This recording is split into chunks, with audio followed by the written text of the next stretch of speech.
Bonjour à tous et bienvenue dans cette nouvelle vidéo. Alors aujourd'hui, petite vidéo particulière, on reçoit Sébastien de chez Festool, on va parler de lames, etc. Et on est deux professionnels, alors je regarde, mais Johan, viens, Ah. Johan, viens. Je te rappelle. Pourquoi est-ce que tu n'as pas l'air, t'es pas content d'être avec nous? Si, ouais. Bon. J'ai un peu trop mangé à midi. Ah, d'accord, c'est ça que tu as une drôle de tête, tu as l'air un peu... Bon, ok. Ah ouais, souris quoi, je veux dire. Oui, oui. Ok. Donc, on va parler de lames de scie circulaire. Quel type de lame est-ce qu'on va utiliser? Avec finalement un retour de Johan en tant que professionnel, moi comme professionnel, et Sébastien comme spécialiste Festool. Alors, ça va pas toujours être évident de tout comprendre parce que, bon, bah, Johan, vous savez, est français, donc on a le dictionnaire franco-belge, Au cas où. belgo-franco, hein, voilà, pour s'en Si sortir. jamais. Ça fait quelques jours que je suis là déjà. Hein. C'est ça, c'est ça. Alors il a encore un peu de mal avec le wallon, mais ça va aller. Et puis Sébastien, ça fait quand même 20 C'est ans ça. qu'il est en Belgique, mais est français à la base. Donc il pourra je faire peux la traduction. traduire au cas où je suis encore en dernière ressource. Très Voilà, bien. Merci. exactement. Donc on va commencer par présenter le type de lame qu'on va utiliser. Je vais laisser la parole à Sébastien et on va faire donc quelques démos, montrer ben voilà, les limites de certaines lames, pourquoi est-ce qu'on n'utilise pas une telle lame pour tel matériau, etc. Voilà, Ok. j'en ai fini. C'est bon? Ouais. Petite intro rapide alors sur ce que je vais montrer sans rentrer dans tous les détails. Je suis venu avec ma TSC 55, donc la scie plongeante de chez Festool sur accu. Et puis j'ai envie de parler de la fourniture de base, c'est-à-dire la lame qui est fournie d'origine, qui est la lame denture fine. Pourquoi c'est celle-ci qui est fournie d'origine? Pourquoi dans certains cas cette lame pose problème dans certaines applications? Et justement, vers quelle lame il faudrait aller? On a ici une lame universelle, on a ici une lame de débit plutôt, ou de délignage même plus précisément. Et puis là j'ai une lame encore plus spécialisée vraiment pour les coupes dans le mélaminé. Et puis on parlera encore rapidement aussi des autres matériaux comme le plastique, le plexi, même le métal éventuellement, et les plaques Fermacell, Gyproc, etc. Exactement. Parce qu'on a des lames pour tout ça. Voilà. Donc d'abord le bois, parce que c'est un peu quand même notre corps de métier. Oui, tout à fait, oui. Euh, C'est surtout de pouvoir déterminer quel type d'utilisation on C'est va avoir ça. et quel type de dents, parce qu'on dit et on montre tellement de choses, et je pense, et moi je parle d'un point de vue personnel, on ne connaît pas, même en tant que professionnel généralement, les différents types de lames avec les dents négatives, positives, avec les dents alternées, les dents plates, etc. Et donc c'est aussi pour ça qu'on a fait venir Sébastien, parce que je trouvais ça sympa de pouvoir avoir l'avis de spécialistes plutôt que nous faire un semblant de renseignements, etc. Et en même temps mélanger. Moi j'ai hâte d'avoir vos commentaires pour voir un peu les petites choses que je peux apprendre moi aussi à travers votre expérience. Et puis ce sujet, moi, je ne l'ai pas traité dans les vidéos que je fais chez Festool jusqu'à maintenant parce qu'on a un certain format de vidéo, mais j'avais à cœur de le faire parce que souvent je m'aperçois que les gens sont un peu perdus. Soit ils ne savent pas qu'il y a des lames spécifiques, soit quand ils le savent, mais laquelle je dois choisir. C'est ça. Donc voilà un peu la réponse à toutes ces questions. Ok. On attaque par quoi alors, Sébastien? Eh ben, on va attaquer par la fourniture de base avec la TS55. Pourquoi c'est celle-ci et à quoi elle sert précisément, et puis vers quoi il faut plutôt s'orienter comme choix dans d'autres cas. Ok, nickel. Donc voilà, donc tu vas nous préparer un petit dessin, si j'ai bien compris, un petit croquis sur le Exact. truc, et puis nous, on va mettre un petit peu d'ordre ici. Ok? Ça va, Allez. Ivan? Tu vas toujours bien? Ça va mieux Bon, Johan, ça- écoute. Ouais, moi je vais faire mes schémas. Je suis pas à l'aise, ok, pas ok. trop, mais. Oh, ça va, ça te fait vraiment, ça se fait tant chier que ça de mettre. Bon, Tu peux l'enlever ça? Allez, ça va, c'est bon. C'est bon. Tu veux effacer? Oh, vraiment pas facile. Oui, hein. tu peux effacer. Oui. Ouais, tu peux, là, c'est bien. Donc, avant de mettre tout ça en œuvre avec les machines et avec les lames en pratique, un tout petit peu de théorie, sans trop exagérer, parce que je sais que c'est barbant, mais un petit peu quand même, ça permet de comprendre d'où on part. Donc, pour moi, il y a 3 caractéristiques importantes à comprendre quand on veut savoir quelle lame on va choisir. Donc, il y a d'abord le profil de la dent, c'est-à-dire si on coupe la dent, quelle forme elle a. L'angle d'inclinaison, donc ici c'est, on va dire, le dessus de la pièce qu'on est en train de couper. Parfois on a un angle d'inclinaison très aigu comme ceci, donc c'est comme un, on va dire comme un pic à glace qui vient taper en dessous de la surface de la pièce. Et puis on a aussi des angles beaucoup plus droits, voire parfois même négatifs. Donc qu'est-ce qui va se passer? Ma lame tourne comme ceci, si j'ai mon pic à glace ici qui rentre, tac, il va venir casser assez violemment la surface de ma pièce et j'ai des petits bouts qui partent et ça crée des éclats évidemment le long de ma ligne de coupe. Ici au contraire, quand la dent vient rentrer en contact avec le dessous notamment d'un mélaminé par exemple, je vais trancher mon mélaminé de façon beaucoup plus progressive et moins agressive. Donc ça c'est l'angle d'inclinaison. Et puis j'ai le nombre de dents qui est une caractéristique aussi assez importante et qui va permettre, on va le voir à la fin de la vidéo, d'un petit peu synthétiser tout ça. Et en fait, si on se souvient de ça, du nombre de dents, ça permet par extrapolation de se souvenir aussi du reste. Donc par exemple, ici j'ai mis deux exemples de lames de scie. La lame de scie universelle, tiens, j'ai oublié de mettre le nombre de dents, c'est 28 dents. Donc, je vais le remettre ici. Voilà, 28. Et la lame Panther, c'est le petit nom de la lame qui sert à faire le délignage chez Festool, qui n'a que 12 dents. Donc si on prend deux morceaux de bois de la même épaisseur, prenons plus ou moins 3 ou 4 cm, avec une lame de 28 dents, on voit que j'ai ici, en fait c'est le profil de la lame que je suis venu retracer avec mon stylo. 1, 2, 3, 4, 5, 6, 7, 8, 9 dents.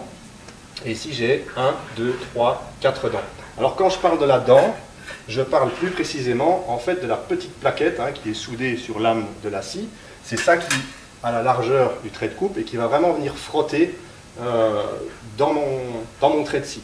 Donc plus j'ai de dents et plus j'ai de plaquettes, plus je crée de la friction, de l'échauffement. Quand je fais de l'échauffement, qu'est-ce qui se passe? Mon bois va brûler, parce qu'il va échauffer, il va devenir noir, il va brûler, donc j'ai un niveau de finition catastrophique. Mais encore pire, j'échauffe ma lame aussi, et l'acier, une fois qu'il chauffe, il devient moins coupant, et donc je détériore la qualité de coupe de ma lame.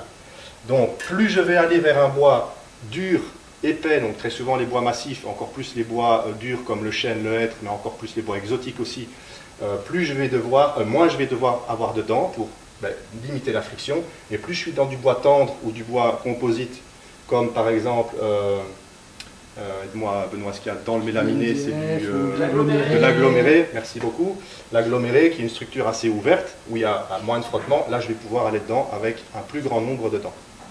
Donc ça c'est vraiment les 3 points à prendre en compte. Et pour ce qui est du bois, chez Festool, on a choisi de prendre ce type de denture là. Donc on a une denture qui à l'extérieur du trait de coupe est pointue, elle part en oblique vers l'intérieur, et puis on a une alternance entre une dent oblique gauche et une dent oblique droite.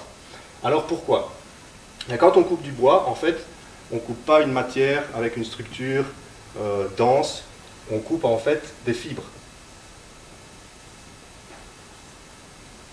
Bon, je dessine vraiment approximativement. Et il y a deux solutions. Soit je vais venir couper comme ceci. Et qu'est-ce que je vais faire? Eh bien, je vais couper les fibres. Donc chaque fibre de bois, je vais simplement venir les trancher dans le sens dans lequel elles sont fragiles. Et puis il y a une autre solution, ça va être de faire des coupes de délignage. Et là, je vais venir couper dans ce sens-là. Et là, je suis entre les fibres du bois. Donc au lieu de trancher les fibres nettes, je vais venir couper dans l'épaisseur de la fibre et dégager des copeaux plus longs, enlever de la matière. Donc on va voir quel type de lame on va utiliser dans quel cas. Mais quoi qu'il en soit, dans le bois, on veut trancher et donc on a un profil de lame qui ressemble à un couteau. Alors pourquoi on alterne gauche-droite? C'est simplement pour limiter l'effort qu'on vient mettre sur une dent.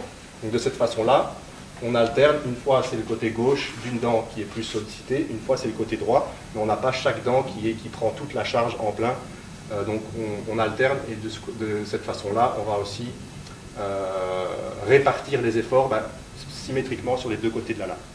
Donc voilà un peu la théorie qu'il y a derrière. J'espère que ça vous a un peu aidé à comprendre techniquement ce qu'il y a. Voilà, là ça y est, je les ai perdus. Non, ouais, c'est bien tout ça, mais c'est vrai que les explications, ça va 5 minutes. Tu préfères la pratique? Moi aussi, donc on va faire ça tout de suite.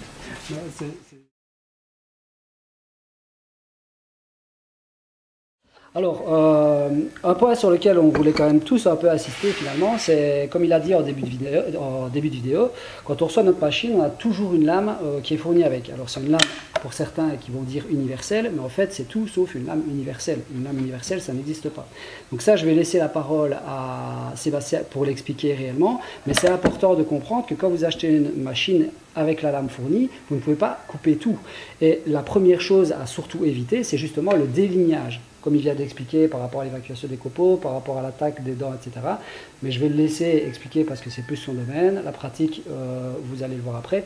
Et un détail aussi important, c'était avec l'histoire du rail. Et ça, c'est Johan qui va l'expliquer parce que l'idée vient de deux, en fait. Donc, allez, je t'en prie. Donc sur le rail, si vous voulez commencer, je sais pas. Bah, juste peut-être un petit mot sur le type de lame. Donc le type de lame qui est fourni avec la TS55 d'origine, c'est ce qu'on appelle dans le jargon Festool une lame denture fine. Donc c'est une lame pour le bois, hein, comme je l'ai expliqué tout à l'heure, avec denture inversée, denture en oblique, alternée gauche-droite. Ok, là c'est bon. Mais simplement, on a énormément de dents. Là on a parlé de 28 dents pour la lame dite universelle entre guillemets, je dis bien entre guillemets, ou la lame de délignage 12 dents. Mais sur une lame denture fine, on a 42 dents. Donc, qu'est-ce qui va se passer si on va utiliser ça dans du bois massif? On va créer énormément d'échauffement. Et bien souvent, j'ai cette remarque-là. J'ai un client qui m'appelle, il a acheté une nouvelle scie plongeante, il est tout content. Et puis, première chose qu'il fait, il attaque un bois massif, dans le sens des fibres, pourquoi pas, 4 cm d'épaisseur, donc vraiment quelque chose qui met une grosse charge sur la machine. Et il utilise la lame fournie avec. En supposant, c'est une lame universelle, je peux tout faire avec. Oui, mais non. Donc ça, c'est une lame denture fine, qui a été prévu surtout pour couper dans le mélaminé et dans les panneaux de type MDF ou comme on dit en France, de médium. Médium, voilà, tout à fait. Pourquoi ce choix? Ben, simplement, aujourd'hui, quand on prend, je ne vais pas parler de menuiserie, mais peut-être d'ameublement ou d'aménagement intérieur moderne, l'agencement, voilà, très bien. Qu'est-ce qui est utilisé le plus? Ben, le MDF et le mélaminé. C'est quand même, on va dans n'importe quel magasin design moderne, mais il y a beaucoup de meubles qui sont faits dans ces matériaux-là. Donc, Festool a choisi, alors est-ce que c'est un choix qui correspond à tout le monde ou pas? On est sûr que ce ne sera pas le cas, mais pour être cohérent avec le monde actuel, ben, de mettre cette lame denture fine dedans. Donc, clairement, si vous voulez couper du panneau, par exemple, du contreplaqué pour les Français ou du multiplex pour les Belges, de forte épaisseur, qui est déjà un panneau dur, il ne faut pas cette lame-là. Et encore moins si vous voulez couper dans du massif, et encore moins dans le sens des fibres, on va voir lesquelles utiliser. Mais d'abord, Johan va vous donner un petit truc. Vous savez que pour être efficace et pas faire d'éclat, très important de, on va dire, calibrer le pare-éclat du rail avec la lame de scie installée sur la scie qu'on va utiliser.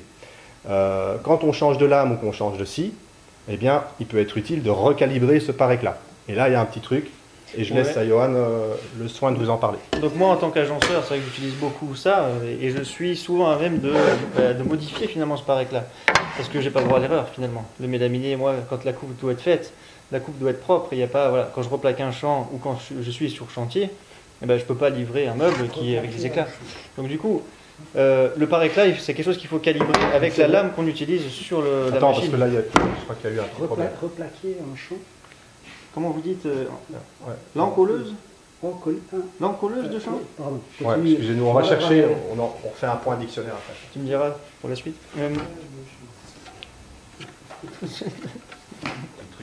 Allez, vas-y. Bon. Tu sais quoi, je te propose de le faire en fait. Ce serait peut-être mieux. Tu le décolles du coup. Ok. Et puis on le recoupe, comme ça on sera prêt pour la démo. Ça marche. Moi, ce que je fais dans mon utilisation, c'est que je décale ce pare-éclat de quelques millimètres, en fait, on n'a pas besoin de beaucoup finalement, et je le recolle un petit peu plus loin, voilà. Pour pouvoir le recouper. Pour pouvoir recouper, et à ce moment-là, le recalibrer, et puis continuer de travailler. J'ai pas besoin de changer entièrement ce pare-éclat.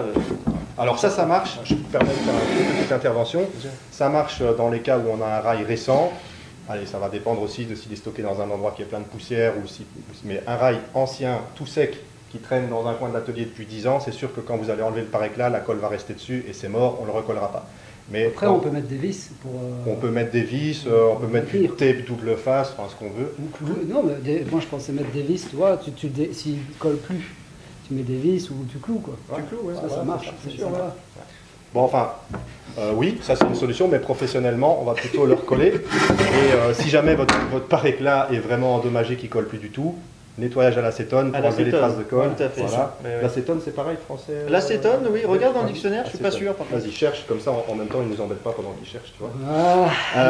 Acétone, on rachète une bande de pare-éclat, on le coupe à longueur, on se recolle un nouveau pare-éclat. Et on recalibre avant de couper, bien sûr. Tu vas montrer, par l'exemple, comment on peut le décaler. Ça tombe bien, j'ai ramené ma table. Voilà, on va pouvoir couper là-dessus, c'est ça? Ouais. Bah, du coup. Merci, parce que bon, comme vous savez, je me retrouve de nouveau seul. Donc il m'a ramené la table pour que je puisse déplacer mes panneaux. Donc du coup. Ouais, montrer. Voilà, on voit bien que la colle ne reste pas dessus. Donc c'est nickel.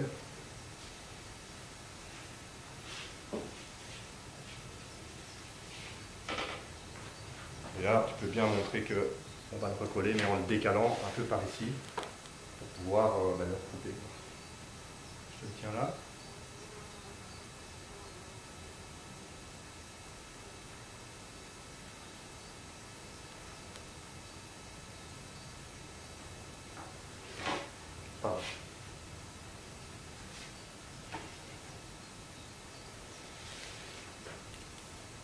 sur le rail, pour ceux qui n'ont pas de rail de base, il y a une petite lèvre ici sur laquelle le pare-éclat vient contre. Donc ici on voit bien qu'il est décalé par rapport. Quand on achète un rail neuf, il est effectivement bien contre la lèvre et on peut le décaler facilement 2 ou 3 fois. Plutôt que dans les débuts de la vie du rail, de racheter un nouveau pare-éclat à chaque fois, ça permet d'économiser un peu là-dessus. Voilà, donc être 52 mm, lame neuve. Mais bien la lame denture fine, hein, donc Denture fine. pas adaptée à ce type de travail. Là on va voir quand même la différence et la difficulté. Je vais venir là.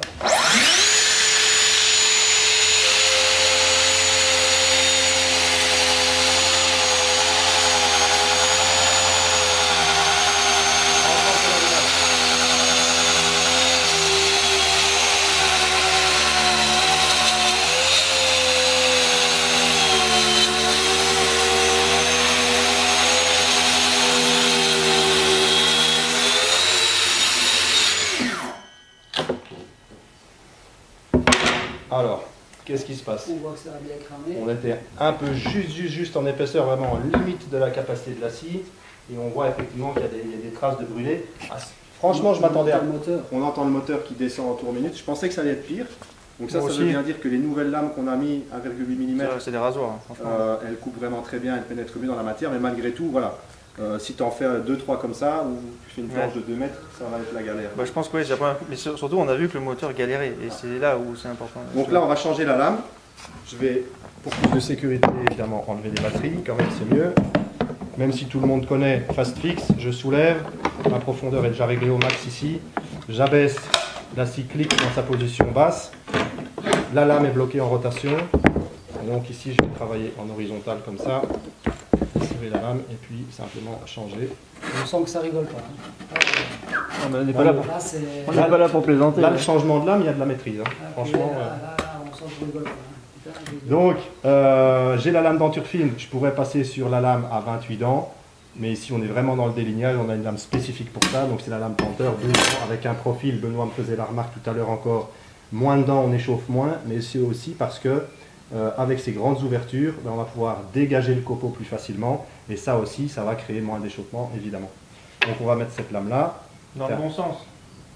Dans le bon sens, bonne remarque. Et quand on ne sait pas dans le bon sens c'est quoi, eh ben, on met les écrits vers l'extérieur et on sait que si on peut lire ce qu'il y a écrit sur la lame, c'est qu'on est dans le bon sens. Petite astuce. Clac. Alors quand pour ceux qui n'ont pas utilisé souvent une TS55, quand je rabaisse ici le Fast Fix, je tiens, parce que sinon ça va faire clac-clac, avec le ressort qui pousse, donc j'accompagne la remontée, voilà, on respecte le matériel, c'est toujours plus sympa, j'ai oublié de remettre la clé, et ben c'est bon, je suis prêt à y aller, et on va voir la différence ici avec une lame beaucoup plus adaptée, ça devrait aller plus vite, la lame de scie devrait moins forcer, et on devrait avoir pas les mêmes traces de brûlé.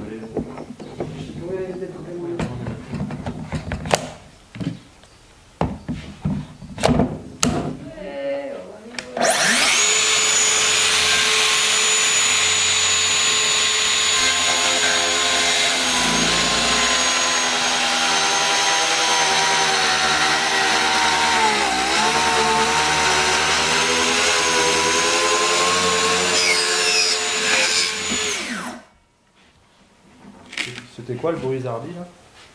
Ah, c'était le plastique. Attends, j'essaie de descendre un peu plus.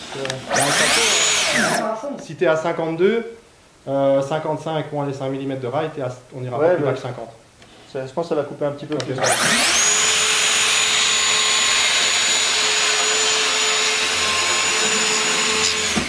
fait, je vais dire avec cette prise là, les gens vont dire putain, ça coupe. Là, on voit quand même bien qu'il n'y a aucune trace de brûlure.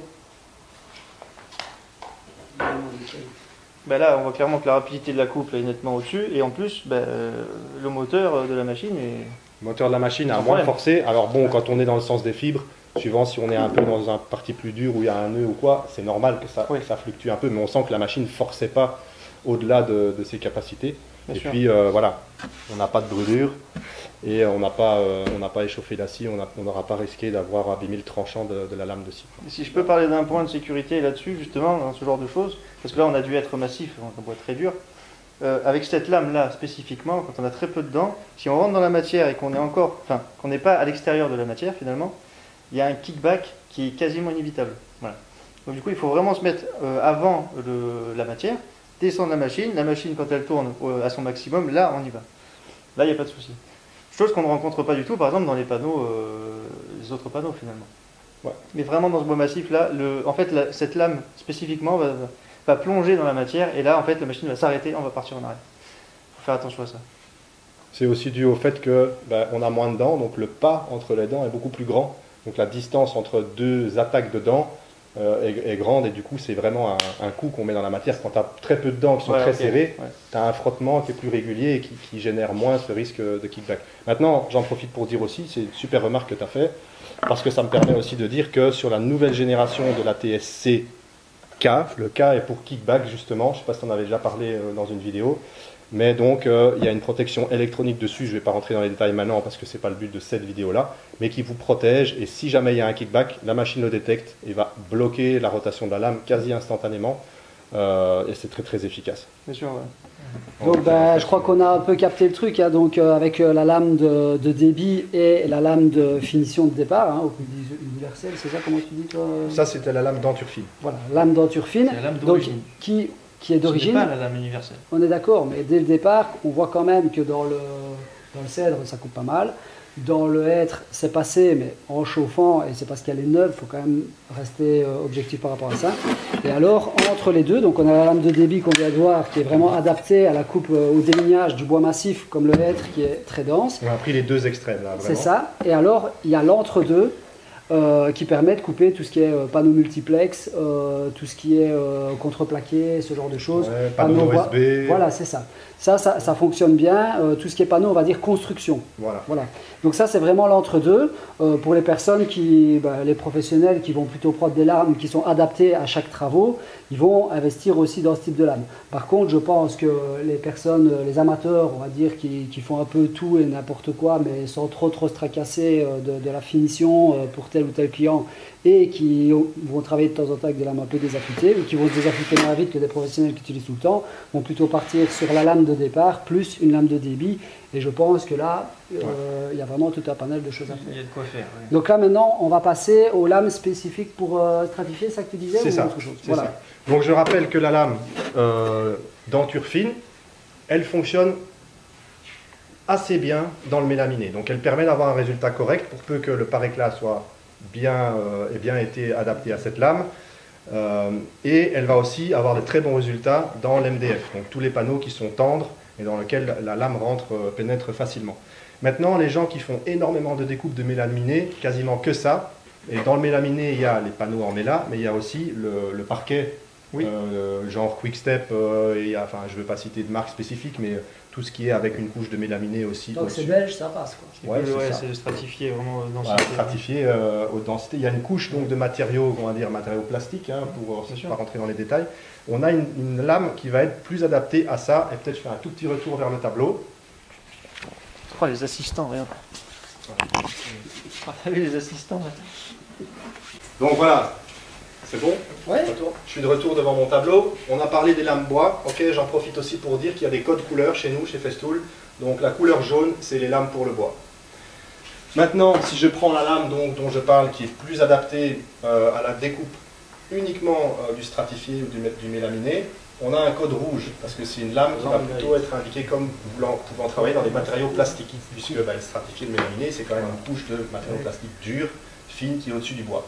Et là, on oublie cette dent-là, on va avoir une combinaison de dents droites et de dents trapézoïdales. Alors pourquoi? Eh bien, un matériau comme le plastique, c'est un matériau plus dense, avec une structure plus fermée, on n'a pas les fameuses fibres là qu'on veut couper, on va devoir faire comme une dent qui vient raboter, creuser dans la matière. Et donc la dent trapézoïdale va s'occuper de ça, de la progression dans la coupe d'un matériau dur comme le plastique. Et puis derrière, on a une dent droite, parce qu'on veut aussi que la coupe soit nickel, et donc avec une dent complètement droite, on va venir raboter les côtés et assurer une finition parfaite.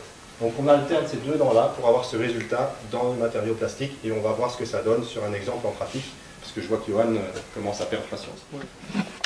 Donc du coup, j'ai monté ici la lame rouge, suivant l'explication que j'ai faite, pour avoir le meilleur résultat possible dans un panneau de mélaminé. Et pour que ce soit cohérent, je vais également calibrer mon par-éclat à cette lame que je viens de monter. Donc je vais mettre 2-3 mm de profondeur et couper mon par-éclat.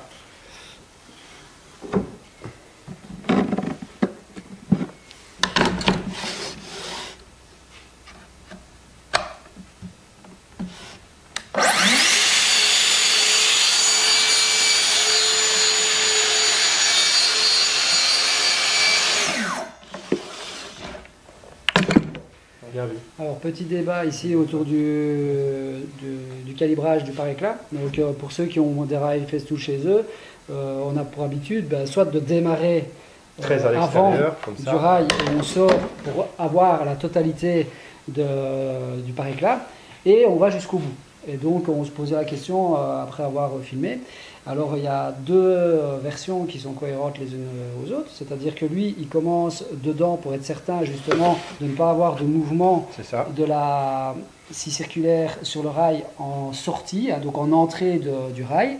Et en effet, on utilise très rarement, finalement, le départ du pare-éclat. Et puis, il y a la deuxième version qui est aussi intéressante, finalement, c'est celle de Johan. C'est que lui, il débute avec la scie circulaire en alignant le trait. Donc ici, sur les scies circulaires Festool, vous avez un petit trait sur l'arrière qui correspond à la fin de la lame quand elle est en sortie totale. Donc quand vous êtes en sortie totale, il vient aligner ce trait-ci au coin du rail, au bord du rail, en ayant sa machine totalement stable sur le rail. Il la descend en totalité, il a le début jusqu'à la fin et il sort. Donc voilà, c'était juste pour vous faire le petit partage parce que je trouvais ça intéressant d'en discuter hors caméra. Et moi j'ai appris Donc, comment on peut finalement calibrer son pare-éclat complètement sans faire sortir Voilà. le rail de D'où la scie de l'intérêt, la rail. comme je disais, d'avoir Ouais. un spécialiste machine et technique, et puis deux professionnels qui sont plus dans la pratique, justement, chantier. Comme il le dit souvent et très bien, lui, il a la connaissance technique des machines, mais ce n'est pas un menuisier, et donc il J'apprends maîtrise. plein de choses voilà, avec des gens exactement. comme vous. C'est une maîtrise de machine, et donc chacun ses compétences. Voilà pourquoi je trouvais l'intérêt de le faire venir par rapport aux compétences techniques, et nous, plus pratiques. Donc on va couper le mélaminé blanc, vu On va que c'est calibré. Juste Ça sert à rien d'avoir un pare-éclat, finalement, sur une décision. Exactement. Oui, carrément. Moi, je vais le mettre.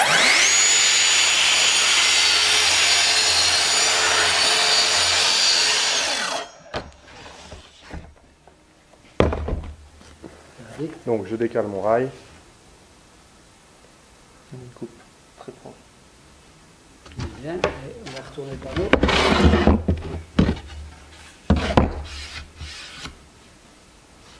On est nickel pareil. Ici, la coupe vient d'être faite. Ouais. Donc, comme on le disait hors caméra, donc pas besoin de pré-incision et pas besoin de pare-éclat en partie basse. Pour l'autre extérieur, ouais, Voilà. c'est ça. Alors, pour quel type de réglage est-ce que tu as utilisé? Et toi, Johan, qu'est-ce que tu penses? Ou quelles sont vos deux méthodes? Comme ça, Vas-y, explique ton truc, Ouais. comme ça moi je fais... Moi, je fonctionne par rapport au nombre de dents qu'il y a dans le matériau, parce que plus il y a des dents dedans, fatalement, plus ça va couper, d'après ce que je pense, quoi. Donc du coup, quand je me mets avec mon rail, par rapport à l'épaisseur de 19 mm, ici en l'occurrence, merci.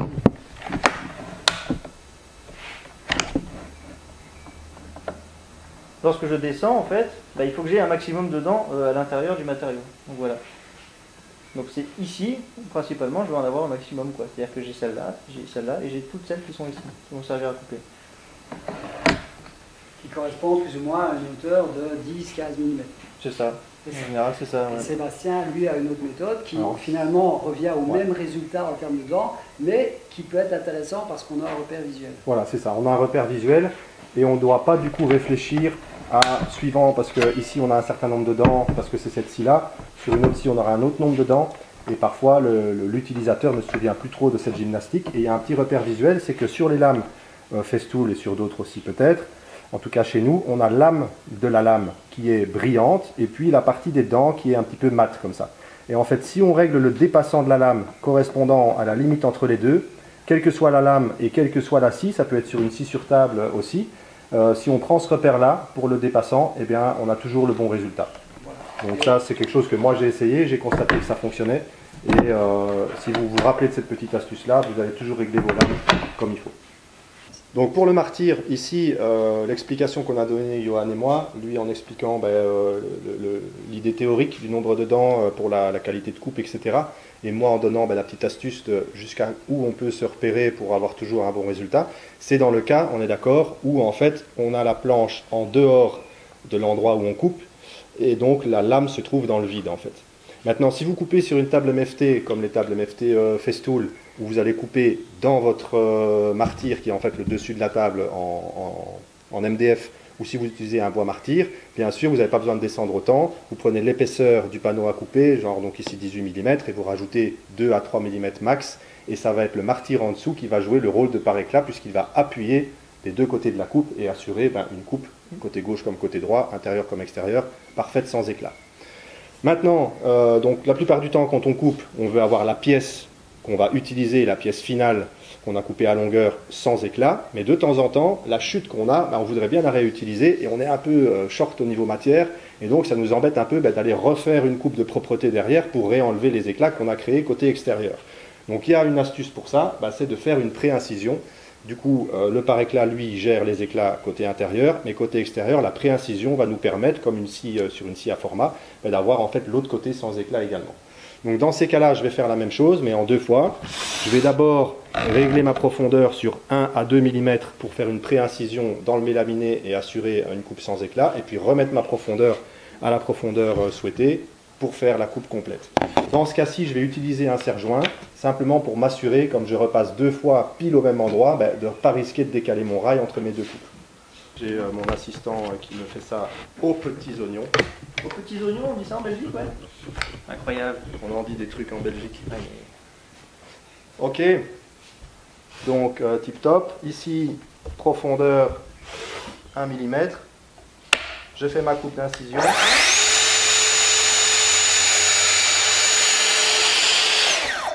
Je reviens à mon point de départ. Je mets la profondeur nécessaire.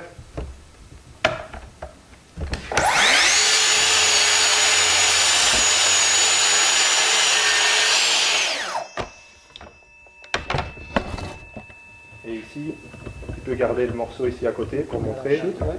Je décale le rail. Donc la chute et la coupe sans éclat.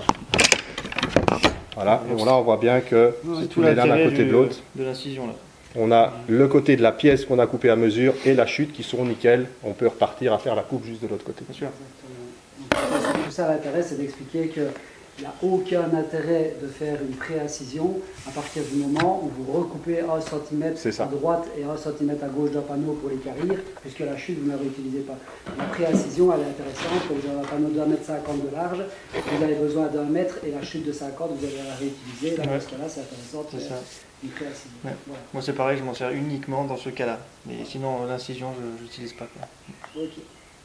Donc voilà, alors, au moment où je vous parle, je ne sais absolument pas où la vidéo va aller, hein, c'est-à-dire qu'on est parti dans tous les sens, tous les trois, on a rigolé de beaucoup de choses. Je pense qu'on a aussi été très technique, on a eu beaucoup de débats aussi hors caméra, etc. Je pense qu'on a fait un peu le tour de tout. Je laisserai de toute façon la conclusion sur les différents types de lames, etc. et leur utilisation à Sébastien, parce que voilà, je pense que le plus important à comprendre, c'est qu'il y a vraiment une utilisation pour chaque lame. Il va parler d'autres types de lames qui existent dans la gamme et que je vais utiliser justement pour pouvoir vous montrer, pour couper le métal, pour couper les panneaux fibrociment, etc. Et alors c'est l'occasion aussi pour moi de remercier Festool parce que c'est un partenaire déjà de choix. Je pense que je suis un privilégié d'avoir Festool comme partenaire d'une part. D'autre part, on a vraiment un partenariat qui est complètement différent, je pense, du reste parce que c'est vraiment très familial. On s'entend super bien, il n'y a pas de recherche de profit ou quoi que ce soit. On est très d'accord dans les deux côtés que ça fonctionne comme ça. Voilà, exactement. Et c'était un plaisir justement de se rencontrer en sachant que Johan venait chez moi, donc sachant que Johan est contre tout ce genre de choses. Pour ça, un petit peu le petit pitch avec cachet, etc. Et c'était un plaisir pour nous de se rencontrer tous les trois et de partager cette vidéo ensemble. Et par la même occasion, pour vous démontrer aussi que Festool, c'est surtout le partage, ce partenariat-là, et pas de la recherche de profit, ils nous ont fait le, comment dire, pas la chance, mais le plaisir voilà, de nous offrir des lames que je vais vous offrir à vous. Donc on a un sustainer avec 3 lames et Johan et moi avons mélangé nos logos sur une plaque qui permet de recevoir les lames avec à chaque fois une petite rondelle de bois, voilà, un séparateur entre les lames pour pouvoir les superposer. Ça, je vous ferai découvrir dans une autre vidéo qu'on a faite la fabrication justement de cette petite plaque tous les deux. Voilà, donc c'est déjà à gagner, on en a parlé lors du live, mais voilà, c'était aujourd'hui aujourd'hui que Sébastien nous offrait les lames et c'était important pour moi de le rappeler, de remercier Festool et d'expliquer que c'est un partenariat qui est fait non seulement sur du long terme, mais qui est fait vraiment dans le partage de connaissances des machines et pas ah, génial, elles sont belles, etc. Et c'était vraiment le but de cette vidéo. Ça faisait un petit temps qu'on avait parlé de faire cette vidéo sur quel type de lame utiliser, etc. Et puis finalement, on a eu la chance d'avoir la visite de Johan qui est venu passer quelques jours chez moi gentiment. J'espère qu'il ne s'est pas trop embêté. Depuis le temps. Voilà. Et donc c'était vraiment super sympa. Donc je te laisse la fin de la parole. Juste encore une chose, parce que ça, je ne le rappelle pas suffisamment et c'est sans doute une erreur. Je rappelle qu'à 40 000 abonnés, et pour vous dire comme je suis vraiment dans la recherche d'abonnés, etc., je l'ai annoncé en janvier, la TSC 55 qu'on vient d'utiliser ici sur toutes les coupes, elle est à gagner. Donc je l'offre, ou plutôt Festool me fait l'honneur de me permettre de vous l'offrir à 40 000 abonnés. Donc n'hésitez pas, si vous trouvez que le contenu est intéressant, etc., abonnez-vous. Cette machine est à gagner à 40 000 abonnés. Donc depuis janvier, je ne l'ai jamais réannoncé. Nous sommes à 35 et donc on offre encore en plus les lames de 6 circulaires. Voilà. J'ai plus rien à dire par rapport à ça. Je te remercie d'abord avant de ta visite. C'est toujours un plaisir de se rencontrer. Je pense que c'était vraiment une après-midi assez sympathique. Et enrichissante pour voilà. tout le monde. Ouais. Et pour le reste, je te laisse le mot de la fin avec Johan concernant ce qui s'est passé et concernant la technique. Voilà. Ok. Moi, je vais finir un peu sur un petit point sur le matériel parce que on a essayé de couvrir les points vraiment importants. Et puis ici, je vais parler des autres matières qu'on peut aussi couper avec nos lames. Un petit point très très important, parce que je sais qu'il y en a pas mal parmi vous qui coupent du trespas. Alors le trespas, c'est vraiment une matière pénible. C'est stratifié massif, 6-8 mm. Ouais, c'est du compact. C'est du très compact. Et donc, en fait, à l'heure actuelle, il n'y a pas vraiment une lame de scie. Alors là, même sans parler de Festool, sur le marché en général, qui est plus résistante qu'une autre pour vraiment faire de la longévité dans le trespas. Chez nous, c'est la lame rouge. Donc la lame au code rouge, celle avec la denture trapézoïdale, c'est celle qui donne le meilleur résultat dans le trespas. Mais ne vous attendez pas à des miracles. Après avoir coupé 25 mètres, elle aura déjà pris bien cher et elle sera déjà bien désaffûtée. Mais ça, il n'y a pas de miracle, c'est comme ça. Que ce soit chez nous ou ailleurs, le trespas, ça bouffe, excusez-moi l'expression, les lames. C'est du stratifié. Donc, mais si vous voulez la meilleure lame chez Festool pour ça, la lame code rouge. Donc ça, c'est une chose. Ensuite, à côté des lames, code jaune, dont on a déjà parlé maintenant, long, large, en travers, aujourd'hui, on a également la possibilité de couper plus spécifiquement du plastique dur et de l'alu. On associe ces deux matières avec un code bleu. Et là, on va avoir une denture plate et un angle d'attaque négatif pour avoir le moindre rebond possible dans la matière. Okay, donc, code bleu pour ça. Et puis, on a encore une lame spécifique pour les matériaux dits de construction, plaques Fermacell, plaques Gyproc, fibrociment. Tu m'as parlé des plaques ici, c'était quoi le nom? Les plaques Tectiva, donc Tectiva, etc. Eternit. Et là, on a une lame code vert avec 4 dents, avec 4 pointes au diamant. Donc les plaquettes qu'on a sur les autres lames, c'est du Widia, donc un acier traité très très dur.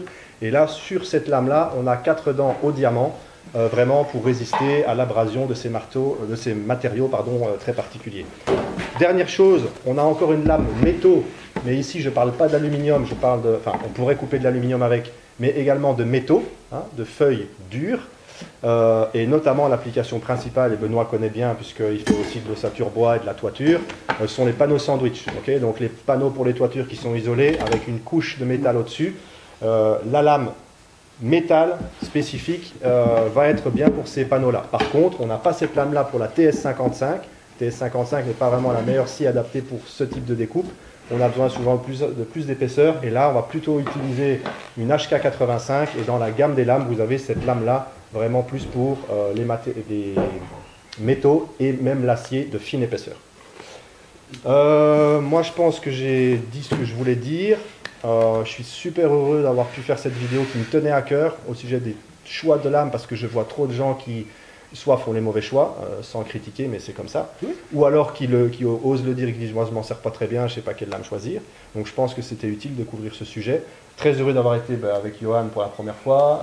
Revoir Benoît, c'est toujours un plaisir, comme il l'a dit aussi. Je vais faire un petit peu prêcher pour ma paroisse. Benoît a parlé des nombres d'abonnés chez lui. Moi, voilà, dans le cadre de Festool, vous savez que je fais un live par mois et j'aimerais bien gonfler un peu le nombre d'abonnés. Inscrivez-vous s'il vous plaît sur la page Facebook, sur la chaîne YouTube.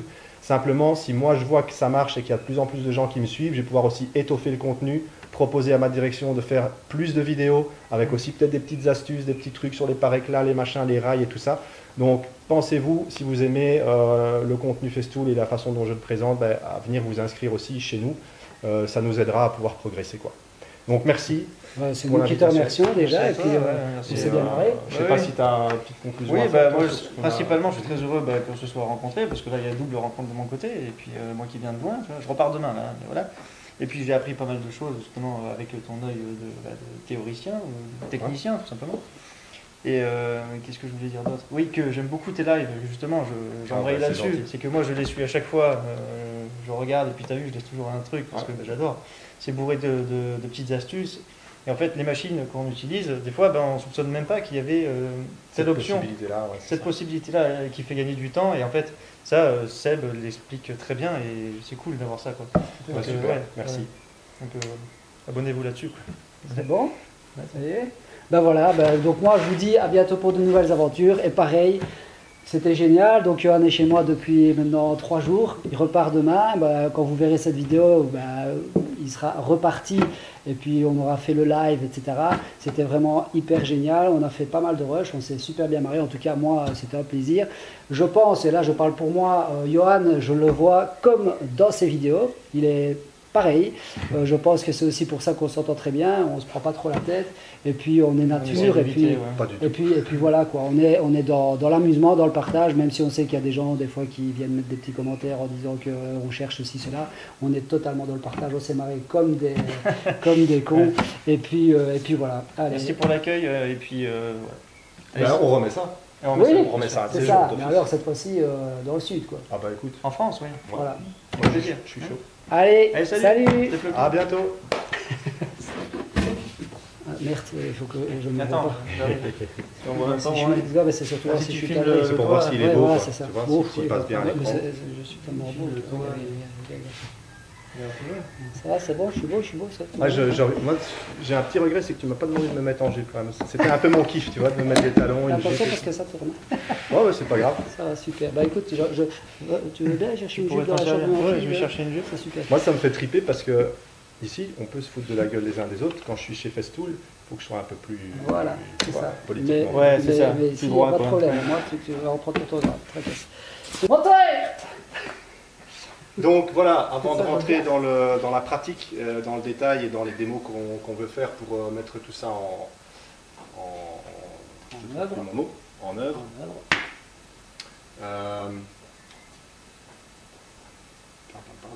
Ouais, je recommence. C'est pas panique, hein. Ouais.